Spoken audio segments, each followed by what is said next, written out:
Certainty. You cannot account for the movement of all the bacteria in every shadow forever. It takes just one that bides its time. There was this critical loss in the quality of attention when the pinch of irony slipped through the fingers. Once the smile stopped playing on the lips, there remained only an absolute to pass on to the young, just one flat stone without which the sea would be drained. Al-Khum was gliding into the dock of the state of error, in a downpour fast and furious of unintended consequence.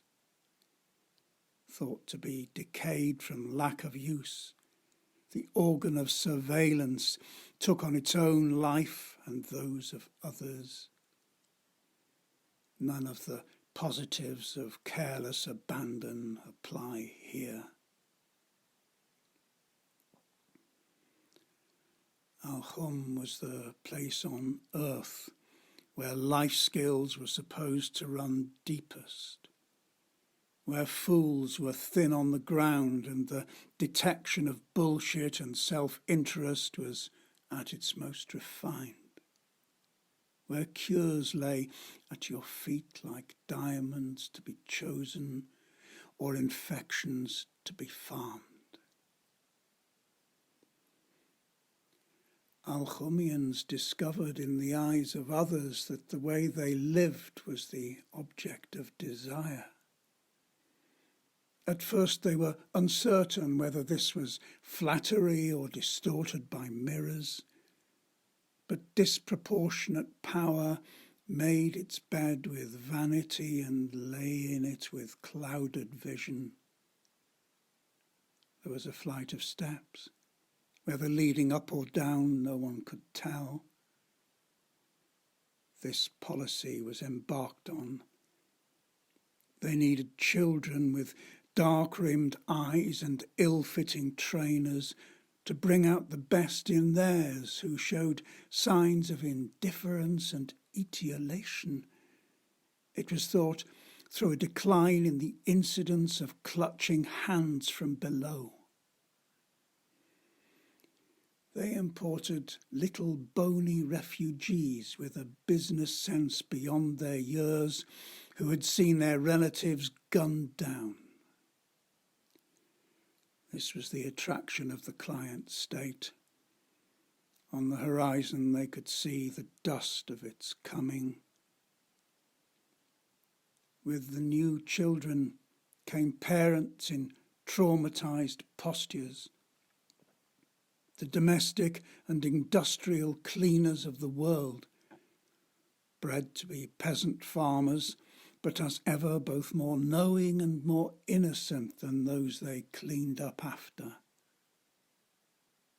sustained by a hope that it was still the right valley they were trudging across, one they knew would grow deeper between two mammary green hills, tumuli that spoke before of crops as much as death and would again. And through the investment of a dying generation, they were sure the children would ascend the other side, look down from beside a pool, and choose to remember or forget. Predictably, there were tensions and a border hardened like a scab that had grown powdery and flaked away when left alone. Blood from faces that had pressed against the window ran underneath it. Centuries ahead, walkers made a path from the composition of its soil.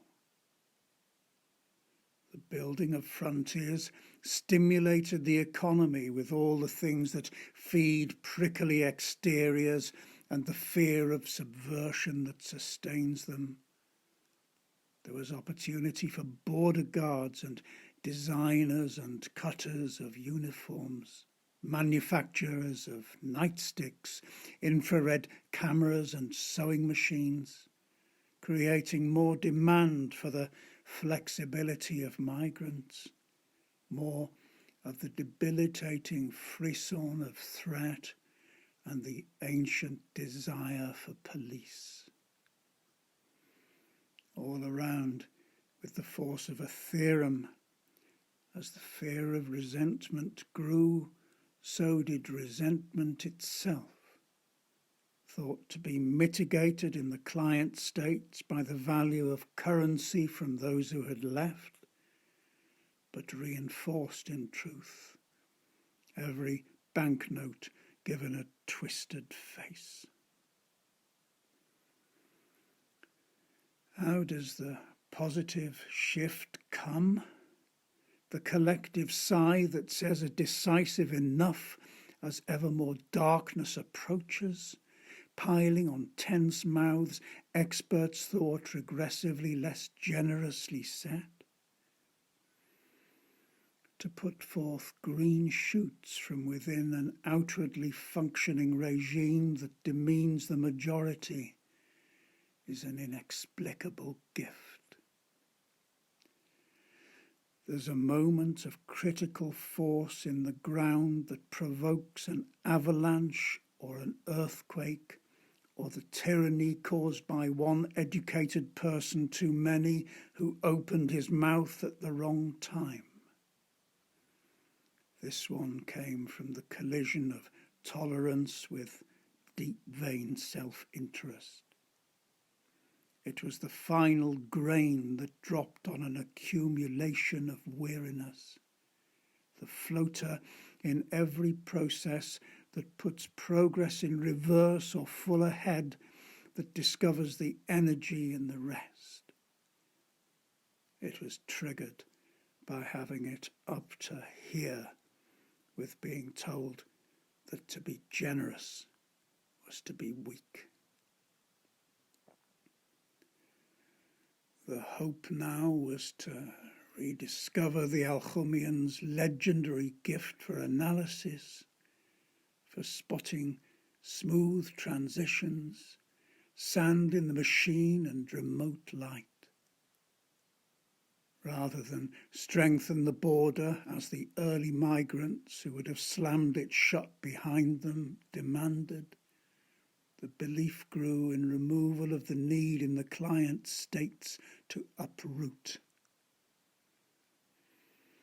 Descriptions began to come in from beyond the edge of the map on tracks that led back to the heart as to a peeling kitchen door.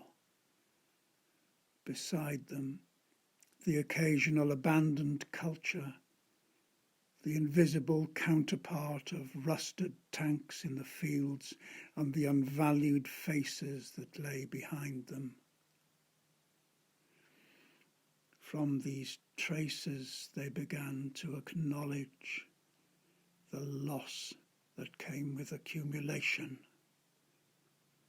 the scorn in themselves for themselves they had sown in others, the slow things they had put to the margin, the redundant body parts found later to be essential, the plants despised and found to be medicinal, the memory in the fingers that with forgotten skill made a trembling bridge of yarn to a people not yet deciphered, then the divine restraint not to intrude.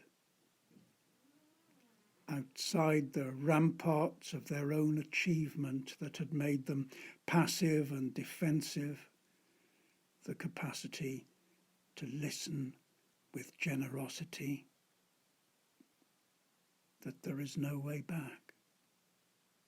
There is only attitude. They were in love again, but this was a second marriage with uncertain contours, small, unrecovered settlements, and the unguarded expressions that inhabit them.